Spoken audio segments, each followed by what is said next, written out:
Hi, this is for the final presentation of, with the week 6 presentation for the hematological chapter of this course that we're taking. So I have a patient who is actually a 37-year-old female who was diagnosed with Hodgkin's lymphoma, and Hodgkin's lymphoma is actually when the cells in the lymphatic system grow abnormally, and then it can spread to other parts of the body as well. And this actually, it limits the body's ability to actually fight disease and lowers the immunity. She presented with swelling in her neck with the lymph nodes and also in the armpits. With Hodgkin's lymphoma, you can also have swelling in the groin and other main lymphatic areas, but she didn't really have that. She was complaining of fatigue. She couldn't walk up her flight of stairs in New York City, fever, night chills, night sweats as well. She was having also some weight loss. It wasn't a lot, but it was noticeable. She is a relatively thin person. And she wasn't experiencing many other symptoms such as like loss of appetite or itching or anything else that can happen with Hodgkin's lymphoma. Hodgkin's lymphoma can actually be caused for a multitude of reasons. It can be linked genetically. It can be environmental poisonings of some sort. Even some things that have been linked to like Roundup and different chemicals. She doesn't know how she got it. She just knows that she has it.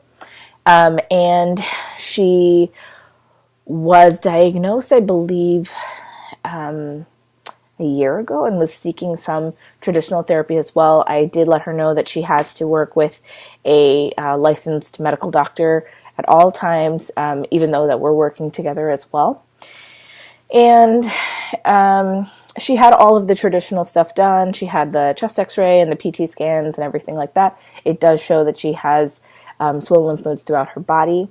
She did start radiation. She is not doing chemotherapy as well.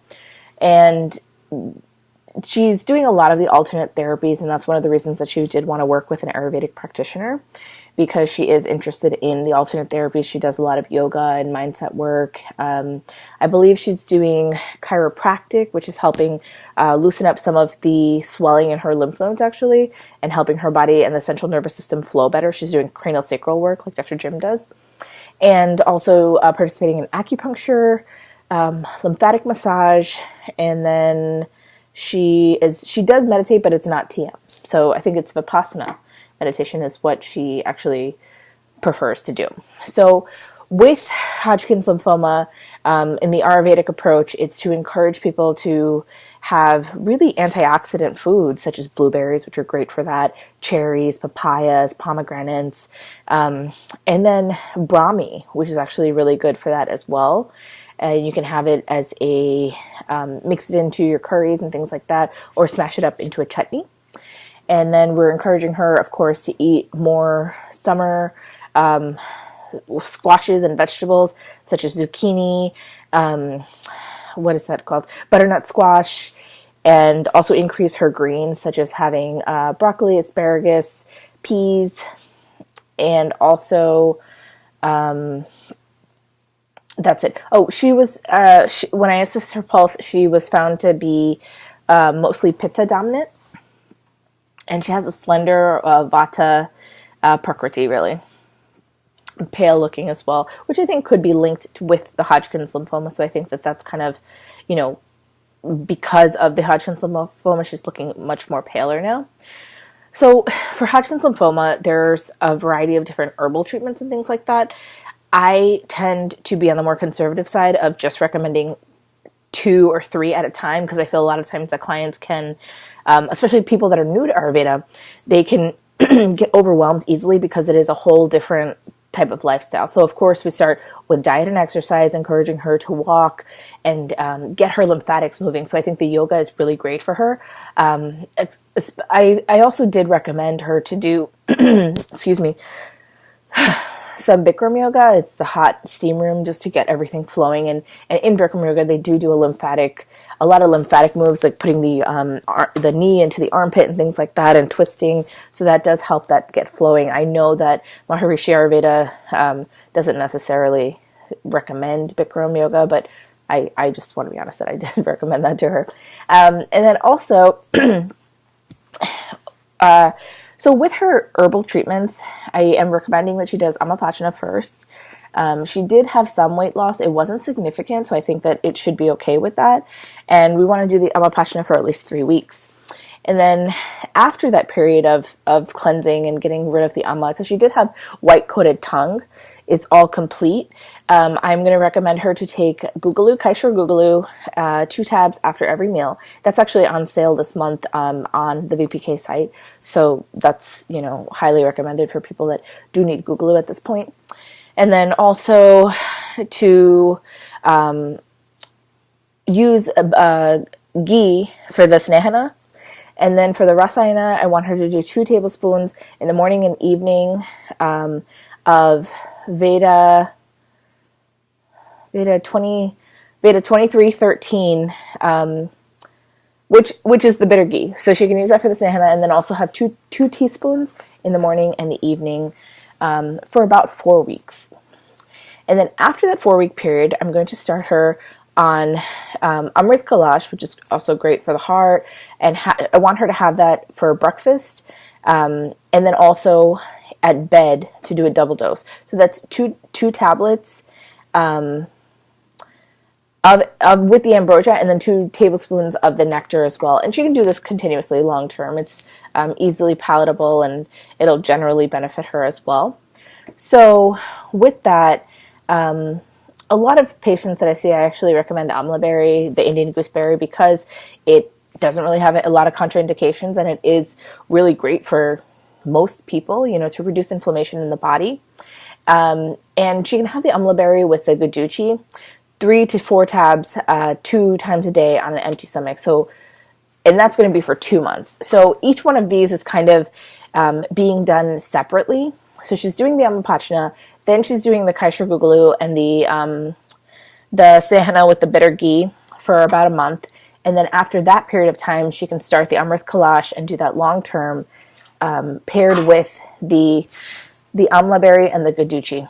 So I am going to also recommend her to do the rejuvenation for ladies, 2 tabs after each meal, and then also have some calcium support. And that's going to be calcium support, the actual with the VPK calcium support, with 2 tablespoons after every meal as well.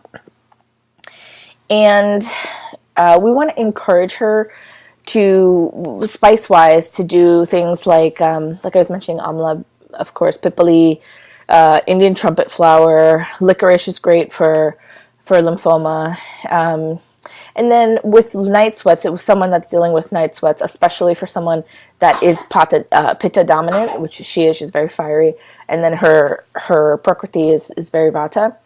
We want to give her something to really nourish her dhatus and help her to overcome any kind of fevers and to really boost up her ojas, because that's the whole thing with the immunity, right? We want her to have increased ojas and have increased ojas and be able to have her immunity fully function.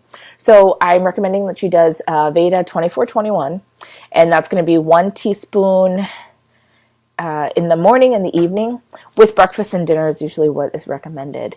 And that is the main protocol for Hodgkin's lymphoma and for this young woman who is dealing with this disease and, seeking alternatives. Other multimodality things that she can do, of course, aromatherapy. I think that she definitely could use some heart opening. I would say blissful heart. That's a very nice and calming aroma. It's a very nice calming aroma. And then also she's already doing the yoga. I would also recommend MVVT for her, and to also listen to the Vedas and to have that vibration going through her body, especially with a lymphoma, in which, the lymphoma is really there because it's like a blockage. The lymphatics aren't properly moving. Like there's been that blockage in the shrotas. So really to have the vibration of the Vedas coming to her, I think would be very helpful to her and help her to really preserve her body. And she has been given, with the modern medicine and the Western recommendation, she has been given a good likelihood of her healing, even though she's a little bit older on the spectrum of people that do get Hodgkin's lymphoma. She's in her mid to late 30s. But she's doing relatively well. She is seeking alternative therapies, holistic treatments, as well as working with modern medicine and Ayurveda. And of course, she is working with a MD full-time. She has an oncologist. She, has a gynecologist and all those other doctors. And I made sure that, she does, because I totally understand lymphoma, Hodgkin's lymphoma can be deadly, of course, with not treated properly.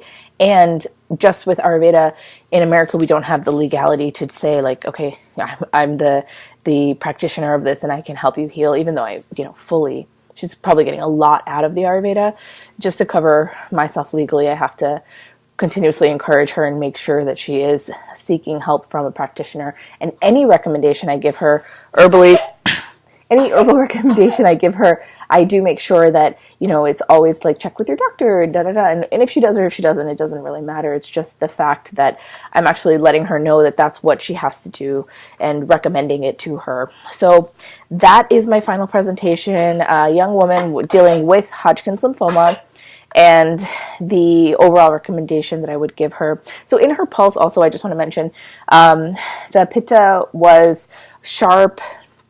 Well, her pulse in general was sharp, especially in pitta. There was covering that I did feel, not in more of like the kapha area. So I did link that to her having a little bit more ama, and like I had mentioned, her tongue was coated. So, she was kind of dealing with that as well. And I think also the night and the sleep disturbances with her night sweating and things like that were really, increasing the ama and causing her stress in her life. So really being able to have that good balance. And I'm also encouraging her to wake up earlier in the morning right now. Right now she's waking up a bit later in the day, and I think that that's also increasing the levels of ama that she's dealing with. So so that's my presentation. I hope it went well. I have to go deal with my daughter now, who seems to be coughing up a lung. But that's it for now. Thank you.